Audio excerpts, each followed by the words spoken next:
आज जो हम DFCCL की सीरीज़ कर रहे हैं इसमें इकोनॉमिक्स और मार्केटिंग के क्वेश्चन करने जा रहे हैं। आपने सभी ने DFC और इंडियन रेलवे की जो हिस्ट्री है उसकी पूरी सीरीज़ देखी होगी उम्मीद करता हूँ, और उसके जो टेस्ट हैं वो भी दिए होंगे। नहीं दिए तो आप वो देख लीजिए पहले, फिर इसको स्टार्ट कीजिएगा, ठीक है। हम क्लास ये फर्स्ट है, क्वेश्चन नंबर फर्स्ट की तरफ चलेंगे। क्वेश्चन नंबर फर्स्ट है हमारा, देश विज्ञापन एक छोटा ग्राफिक लिंक है जो वेब पेज पर दिया जाता है। पढ़ना है आपको क्वेश्चन। ऑप्शन है आपके बैनर, बटन्स, वेबसाइट और ईमेल। सभी ने देखा होगा जैसे कि वेबसाइट ओपन होती है, आपको पता है यहाँ पे कुछ इस तरीके से एक दिखता है, उसको क्या बोलते हैं हम, बैनर बोलते हैं। और अगर आप जैसे आपने देखा होगा आप किसी लिंक पर क्लिक करते हैं और वो आपको किसी और पेज पर रिडायरेक्ट कर देता है, तो उसको क्या बोलते हैं, बटन। और वेबसाइट किसको बोलते हैं, वेबसाइट जो पूरा इंटरफेस होता है उसका वेबसाइट बोलते हैं। ईमेल की खोज किसने करी थी, रे टॉमसलिन ने। किसने करी थी, रे टॉमसलिन ने। और इसका आंसर क्या हो जाएगा हमारा, बैनर, ठीक है। इसका आंसर क्या हो जाएगा, बैनर। नेक्स्ट क्वेश्चन की तरफ चलें। क्वेश्चन नंबर 2 है हमारा। क्वेश्चन नंबर 2 पढ़ें आप। एक बंद अर्थव्यवस्था वह अर्थव्यवस्था है जिसमें देश होता है, क्या होता है, पैसे की आपूर्ति पूरी तरह से नियंत्रित होती है, घाटे का वित्त पोषण होता है, केवल निर्यात होता है, ना निर्यात होता है, ना ही आयात होता है। बताएं आप क्या होता है क्लोज्ड इकोनॉमी। मैंने आपको इसका एग्जांपल भी बताया था एक वीडियो में, ठीक है, कि जो बंद अर्थव्यवस्था होती है वो कौन सी है और कौन से देश की बंद अर्थव्यवस्था है। मतलब पूरी तरह से बंद अर्थव्यवस्था किसी भी देश की नहीं हो सकती, क्योंकि पूरी तरह से ना तो कोई ऐसा देश है जो पूरी तरह से आत्मनिर्भर है, क्योंकि उसको कुछ ना कुछ तो बाहर से मंगवाना ही पड़ेगा, मतलब आयात करना ही पड़ेगा कुछ ना कुछ, ठीक है। तो इसका एग्जांपल है ब्राज़ील।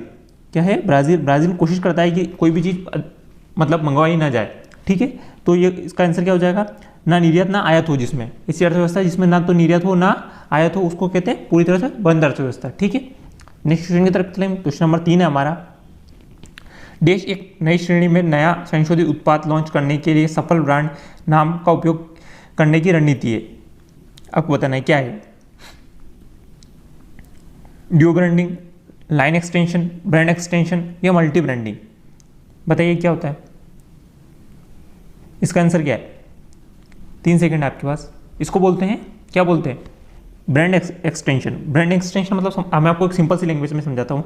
जैसे कि आपने देखा होगा कि कौन सी स्प्लेंडर, जो हीरो की गाड़ी है स्प्लेंडर, उसमें क्या हुआ, उन्होंने पहले लॉन्च करी उसको, फिर उसको थोड़ा टाइम बाद वापस लॉन्च करी, मतलब नया उसमें थोड़ा से बहुत चेंजेस करके वापस लॉन्च कर दी, ठीक है। तो उसको क्या बोलते हैं, जो ब्रांड एक्सटेंशन बोलते हैं। जैसे आपने उसी प्रोडक्ट, उसी नाम के प्रोडक्ट को वापस से थोड़ा थोड़ा चेंज करके वापस लॉन्च करना है, ठीक है। इसके अलावा आपको पता होगा कि ड्यू ब्रांडिंग क्या होती है, मतलब इसको को ब्रांडिंग बोलते हैं, ठीक है। ड्यू ब्रांडिंग या को ब्रांडिंग। को ब्रांडिंग क्या होती है, जैसे कि आपने कोई भी 2 कंपनियां मिलकर अपना प्रोडक्ट लॉन्च करती है, जैसे कि वोडाफोन और आइडिया का देखा होगा आपने। वोडाफोन और आइडिया ने मिलकर अपनी सुविधाओं को देने के लिए कौन सी एक सिंगल कंपनियों के एक ब्रांड लॉन्च करा है, ठीक है, जिसको क्या बोलते हैं, वोडाफोन आइडिया, VI, ठीक है। ये आपको समझ में आया। इसके अलावा और कौन सा बच रहा है, लाइन एक्सटेंशन। लाइन एक्सटेंशन क्या होता है, जो भी कोई भी प्रोडक्ट, जैसे कोई भी कंपनी कोई भी प्रोडक्ट बनाती है, जैसे कि कोई आप मान लीजिए ओरियो जो है वो बिस्किट बनाती है ना। ओरियो एक कंपनी बिस्किट की, वो क्या करती है कि बिस्किट बनाती है, पहले उसने सिर्फ नॉर्मल बिस्किट बनाए, फिर उसमें क्रीम वाले बिस्किट बनाए, तो उसमें थोड़े थोड़े चेंजेस कर करके, मतलब उसी में फ्लेवर चेंज करके आप नया प्रोडक्ट दे रहे हो किसी को, ठीक है। तो उसको बोलते हैं लाइन ब्रांडिंग। और मल्टी ब्रांडिंग किसको बोलते हैं, मल्टी ब्रांडिंग मतलब एक ही कंपनी, आपको एग्जांपल के थ्रू समझाता है। एक ही कंपनी क्या करती है, जैसे कि एक कंपनी है कोई भी, और वो क्या करती है कि अपने अंदर छोटे छोटे ब्रांड को वो रखती है अलग अलग। जैसे कि आपने देखा होगा हिंदुस्तान यूनिलीवर का देखा होगा आपने, तो वो क्या है, लाइफबॉय, डव, ये सारे साबुन को एक साथ रखती है, जबकि वो है एक ही कंपनी के, लेकिन अपने को क्या अलग अलग ब्रांड के रूप में दिखाए जाते हैं, ठीक है। देखा, समझ में आ गया आपको कि मल्टी ब्रांडिंग किसको बोलते हैं। मेरे अकॉर्डिंग तो कोशिश करिए मैंने आपको समझाने की, ठीक है। नेक्स्ट क्वेश्चन की तरफ चलते हैं। क्वेश्चन नंबर 4 है हमारा। Macro economics include study of, समष्टि अर्थशास्त्र निम्न से किसका अध्ययन को शामिल करता है, ये आपको बताना है। GDP को, बेरोजगारी दर को, अंतर्राष्ट्रीय व्यापार को, उपरोक्त सभी को। बताइए। वैसे तो इसका आंसर सभी को पता होगा, मैक्रो और माइक्रो दोनों में आपको अंतर पता होना चाहिए। उपरोक्त सभी को शामिल करती है, ठीक है। इसके फादर कौन है, फादर ऑफ मैक्रो इकोनॉमिक्स कौन है, आप लिख लीजिए, जॉन मेनार्ड कीन्स। कौन है, जॉन मेनार्ड कीन्स। मैं आपको बताऊंगा, ठीक है, पूरी तरह से आपको मैक्रो और माइक्रो में डिफरेंस एक कोई सी भी वीडियो में सेपरेट मैं आपको बता दूंगा, ताकि आपको कंफ्यूजन पैदा ना हो कभी भी, ठीक है। नेक्स्ट क्वेश्चन की तरफ चलें। क्वेश्चन नंबर 5 है हमारा। क्वेश्चन नंबर 5 पढ़िए आप। उत्पादन से लेकर सामान के वितरण तक पूरी प्रक्रियाओं से संबंधित अवधारणा को इस रूप में जाना जाता है। बताना आपको क्या क्या बोलते हैं उसको। The concept which deals with entire process from production to delivery of goods is known as. मतलब आपको ये बताना है कि मतलब जैसे कोई कंपनी कोई प्रोडक्ट बनाती है और उसको सेल करने से, मतलब उसको वहाँ तक जहाँ तक उसका ग्राहक है वहाँ तक पहुँचाने को क्या बोलते हैं, ये आपको बताना है। क्या बोलते हैं उसको, SCM बोलते हैं, VMS बोलते हैं, लॉजिस्टिक बोलते हैं या फिर डिस्ट्रीब्यूशन बोलते हैं। इसको बोलते हैं क्या है, सॉरी क्या बोलते हैं, SCM। SCM मतलब क्या होता है, पढ़ा होगा आपने, अगर किसी ने थोड़ा बहुत भी पढ़ा है तो, सप्लाई चेन मैनेजमेंट, ठीक है।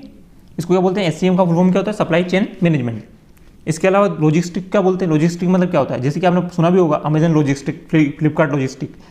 अगर आप कोई भी प्रोडक्ट ऑर्डर करते हैं तो आप लिखा हुआ आता है ऐसा, तो उसमें इसका मतलब होता है कि वो जगह जहाँ पे क्या होता है कि प्रोडक्ट की पैकिंग की जाती है और वहाँ से वहाँ भेजा जाता है क्या, प्रोडक्ट को भेजना कहाँ है, ठीक है। लॉजिस्टिक मतलब समझ में गया। डिस्ट्रीब्यूशन मतलब तो आप सभी को पता होगा, डिस्ट्रीब्यूशन का कोई वो नहीं है समझाने जैसा, ठीक है। नेक्स्ट क्वेश्चन की तरफ चलें।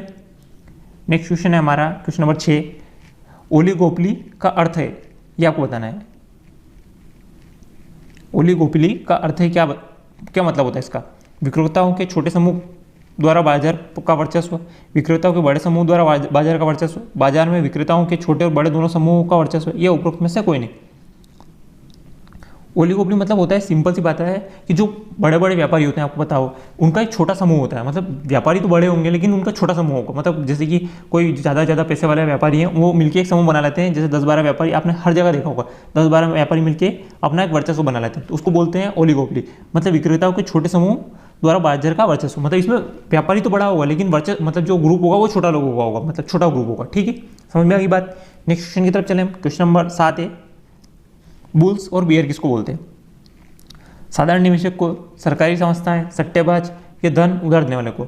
बुल्स और बियर आपने देखी हुई मूवी, कौन सी मूवी में बताया गया है बुल्स और बियर के बारे में, स्कीम 1982 में देखा आपने। उसमें क्या, बुल्स मतलब क्या होता है, वो बंदा, वो व्यक्ति जो क्या करता है, बाजार को बढ़ने की कामना करता है, ठीक है। और बियर मतलब जो बाजार के गिरने की कामना करता है, ठीक है। समझ में आई। तो ये कौन होते हैं, सट्टेबाज, ठीक है। ये कौन होते हैं, बुल्स और बियर कौन होते हैं, सट्टेबाज होते हैं, ठीक है। और ये कैसे रिलेटेड है, ये ग्रुप डी में पूछा गया क्वेश्चन है, ये इकोनॉमिक्स से रिलेटेड है, ठीक है। ये उसमें ऐसा पूछा गया था, बुल्स और बियर संबंधित है ऐसा, ठीक है। क्वेश्चन नंबर 8 की तरफ चलेंगे हम। क्वेश्चन नंबर 8 है हमारा, AIDI मार्केटिंग कम्युनिकेशन किसके लिए है। मतलब AIDI का फुल फॉर्म बताना है आपको, इसका क्या मतलब होता है। आकर्षण, सूचना, विकास, अनुप्रयोग, ध्यान, सूचना, संवाद, क्रिया, ध्यान, रुचि, इच्छा, क्रिया, मनोवृत्ति, प्रेरणा, इच्छा, क्रिया। इंग्लिश में attraction, information, development, application, attraction, information, development, application, attraction, interest, desire, action, attitude, inspiration, desire, action, ठीक है। आप बताइए क्या होता है इसका मतलब। इसका मतलब होता है अटेंशन, इंटरेस्ट, डिजायर और एक्शन। मतलब आपको पता है इसका मतलब कैसे, मैं आपको समझाता हूँ। देखो पहले तो आपको किसी भी जो आपका प्रोडक्ट है, जैसे आपका कोई भी प्रोडक्ट है, आप कुछ भी बेच रहे हैं, ठीक है, तो उसमें आपको पहले तो उस प्रोडक्ट के प्रति क्या करना पड़ेगा, लोगों को ध्यान खींचना पड़ेगा। फिर आपको ऐसा बताना होगा कि उसमें ऐसा आपको उसको इंट्रोड्यूस करना पड़ेगा कि ग्राहकों की उसमें रुचि उत्पन्न हो।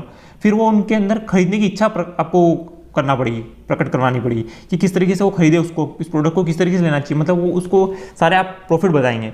फिर जिसके बाद क्या होगा, एक्शन, वो ग्राहक ले लेगा, ठीक है। तो इसमें AIDI का फुल फॉर्म क्या हो जाएगा, अटेंशन, इंटरेस्ट, डिजायर और एक्शन, ठीक है। नेक्स्ट क्वेश्चन की तरफ चलें। नेक्स्ट क्वेश्चन है हमारा क्वेश्चन नंबर 9, रेपो रेट क्या है, ये आपको बताना है। वह दर जिस पर RBI राज्य सरकार को उधार देती है, वह दर जिस पर अंतर्राष्ट्रीय सहायता एजेंसियां RBI को उधार देती है, वह दर जिस पर RBI कम परिपक्वता से संदर्भ में बैंकों को उधार देता है, वह दर जिस पर RBI देश के वाणिज्यिक बैंकों को धन उधार देता है, ये आपको बताना है।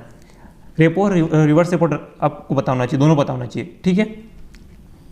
इसका मतलब क्या है, जो क्या होता है, वह दर जिस पर RBI क्या करता है, वाणिज्यिक बैंकों को उधार देता है, उसको क्या बोलते हैं, रेपो रेट, ठीक है।